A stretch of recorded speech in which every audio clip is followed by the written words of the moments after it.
Roman Aguilar here at the Daily Ask with Campbell Burns from my vacations. Hey, what's up? So, how are you doing, first of all?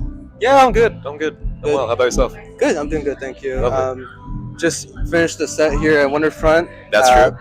How are the emotions? How was it playing in San Diego? It was fun. It felt like I was playing in my hometown, Newcastle, back in Australia.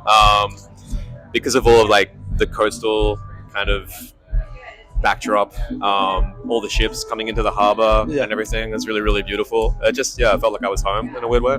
Not to be corny or cringe, No. as the kids would say. It's But okay to be corny sometimes. yeah, it's okay to be corny. It's Yeah. okay to be real. Remember that.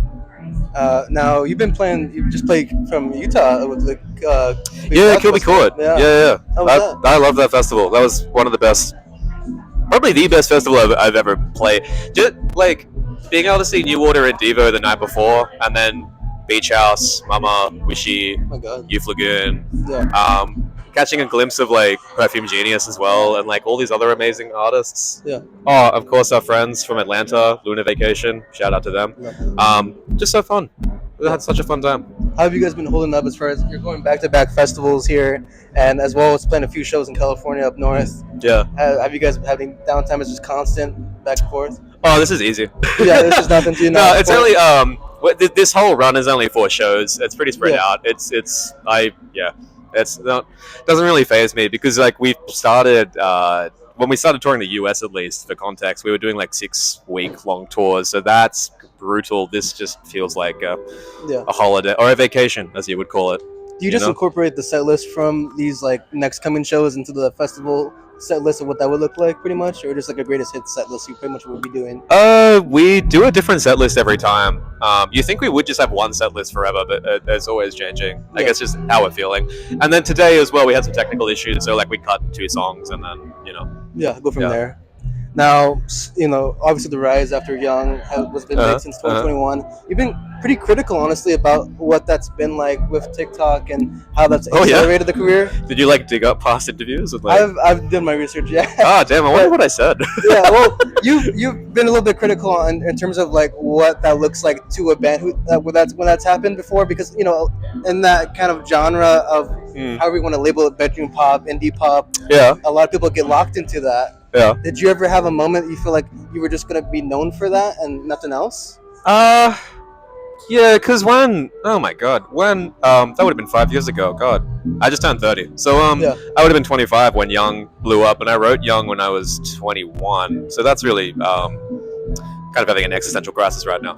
But to think about that, I think at that age when it was starting to blow up and there was all that traction, there was that fear that that would be my legacy and that's all I'm known for. But I think where I'm at now, I don't necessarily care about that as much. I'm happy with where I'm at and I'm content being in the moment, and I can just keep writing more music, which is all that should really matter to me. And the fact that people enjoy songs that I wrote back then is just a byproduct of me being a musician. I'm very grateful for it. It's fantastic. It's not what I expected, but then I never went into this with any real expectation. Like I was never like someone that was thinking, oh, this is the song. It just happens, which is really beautiful. Yeah, it means a lot. Especially as well after so much time too. It kind of just takes on its own life, which is such an odd concept to grapple with. I don't really think about it all the time. And what with the song specifically, like having it? Just all the songs, just every song, every song you ever you've written or you will write or whatever.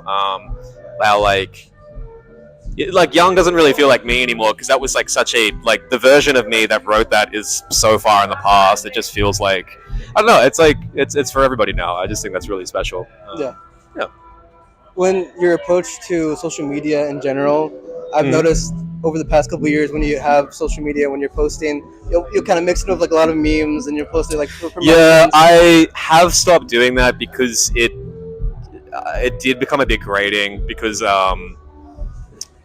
you would become known more for the meme than you would for your art, which feels like a bit of a disconnect with how people engage with art in the first place these days. I know Ethel Kane's done a big rant about that, which I definitely agree with. But that was almost all of that shit posting was a response to our record label. Not that I have any hate towards them, but it was that whole idea of, and every artist goes through it, where they're like, "Oh, you have to make another TikTok. Like, keep making TikToks." And I'm like, I don't want to do that. Yeah, I don't want to spend 5 or 6 hours being like, hey, this is what I get up to in my day. I'm like, I just don't care. So I put in as little effort as possible, but it had maximum return because it blew us up even further by just making all of these dumb edits and all of these dumb memes, because I think people saw through it and thought, oh, this is actually genuine, this is authentic. Yeah. They're not trying to say, oh, they wrote the hit song of the summer like every other TikTok artist. Yeah. Because I just didn't want to engage with it. I feel like it's so easy. That's probably why I was so critical of it, because it was so easy to fall into the trap of, oh, I have to keep feeding this algorithm when no one actually knows how it works. And people are just getting lost in like being told what to do by management or their respective record label. And I'm like, I don't want to engage with that. I want to be away from social media, you know? Like, well, that's how I perceived it, because it seemed like you're almost like parodying that style, because it's like, honestly, yeah, and it's a little sad and frustrating, because I do see bands that are coming up and they just post memes all the time, and it's like, that's all you're known for. No one actually knows your music. And I did not want to become a band that, because I felt like maybe if I did give into it, then yeah, we would be a band where it was like, oh, everyone just knows us for Young and Telephones and that's it.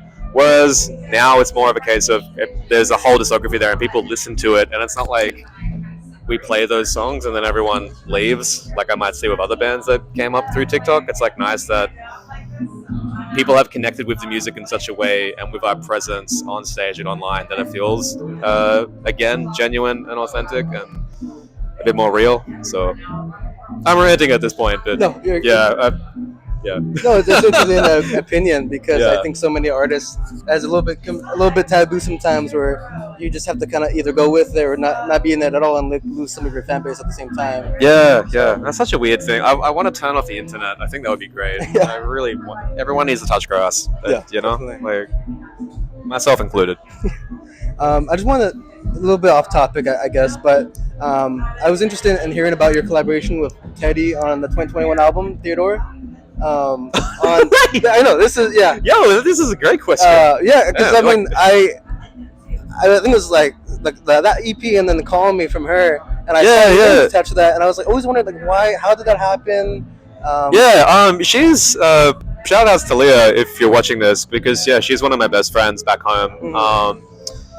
We had always known each other through Newcastle's music scene, and then one night at a party she came up to me and she was like, oh, I just really want to make music, like maybe we could write a song together, which was something I'd never even thought about as a concept, not even specifically with her, but just writing songs with other people that weren't specifically Vacations, which was a really exciting prospect, and that got me into songwriting and production for others, which is what I do on my off season when I'm not touring with Vacation. So that's like my full-time job. We got working together and we just clicked and became really good friends. And Call Me was kind of like a fun little bop that just kind of happened, and then we were like, okay, that was fun, let's kind of keep going with this. And then we did that EP, which I'm really proud of, and I would love to do more pop production, because some of those songs are just, they're bangers. It's really, really fun. I want to do more production and songwriting. I get a lot of joy out of it, as much as, if not more,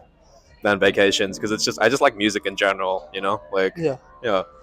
I mean, it's great to hear that, because I think so many of the time, like, you think you're just in a little box about like your circle. No, I don't, like, I love Vacations, but one day we'll all be too old, or I don't know, things will, like, I don't know, and it's nice knowing that I can still do music, but it doesn't have to be attached to the band, and that goes for like everyone in the world ever, I don't know, that's doing music. It's like you can have a solo project or a side project, or you can write that silly idea that you want to write. It doesn't have to always be the one thing, like, because I think if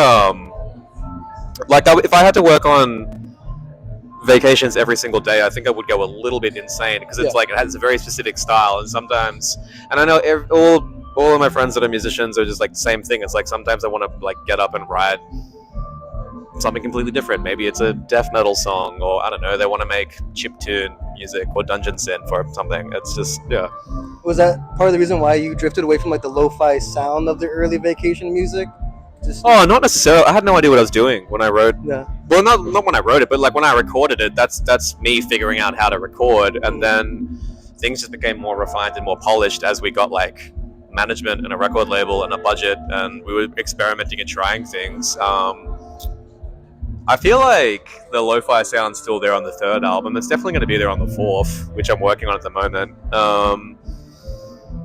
Yeah, I don't know. But then I don't know. Sometimes you're like, oh, I just want to try something different. I think it's important. I don't want to do the same thing over and over again. You know, that would go insane. And then there's that sort of feedback loop of fans being like, oh, but you know, you should do music that sounds like this, like your old stuff. But then if I did that, they would also be like, oh, but you're doing the same thing over and over again. I'm like, yeah.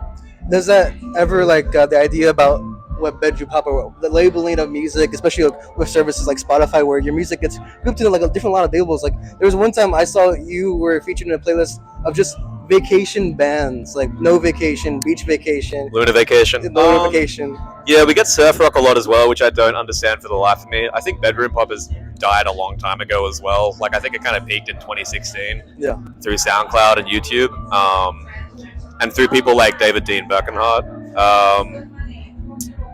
Yeah, I don't know. Labels are a strange thing. No. Yeah. And you know, we're here representing San Diego State college students. Yeah. Well, San Diego is a thriving town with a lot of local musicians, aspiring musicians. Oh, cool. How would you speak to the idea? I mean, were you someone who would go to a lot of college shows or early Yeah, I went to a lot of DIY shows since I was 16 at like, I guess you call them punk houses here. I've heard that term used before.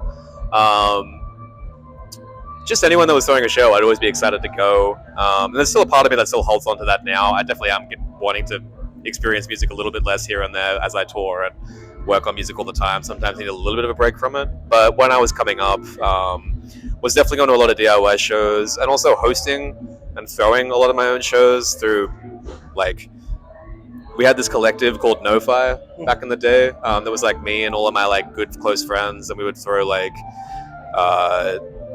art shows, and there'd be like warehouse parties or just, again, more DIY kind of punk shows, which is really, really fun. I really enjoyed it. I think it's really important to go out there and engage with your local community, because so much of that will inform your own artist practice and how you sort of see the world. And I think it's important to be around people that are like-minded and show you a different perspective, or can show you new ways of playing, or anything. Any kind of insight is important. Then my last question for you is, what's something about being an artist in today's industry and music that a lot of people just don't understand? Maybe the social media side of it. I feel like that's a bit like just drives me insane sometimes. Actually, probably. Okay, you got me thinking. Touring's a big one. A lot of people assume that we can, and not us specifically, but any artist can just appear out of like, I don't know, a thick mist or something, and just be in that city. And it's like, no, that costs a lot of money and time and effort, and it's really hard to actually do that. For us alone, to get a little bit topical, but in the US, our visas cost like a big figure, a lot of money to get visas, to get into this country, to play music. Then you consider flights, then you consider accommodation. There's a lot of overheads that I think people don't necessarily recognize. They just want you to be in your city. And like, I want to play there, don't get me wrong. It's also really hard to be doing that all the time. So sometimes I think maybe people more so now than ever have this like weird parasocial relationship where you're kind of just like a prop.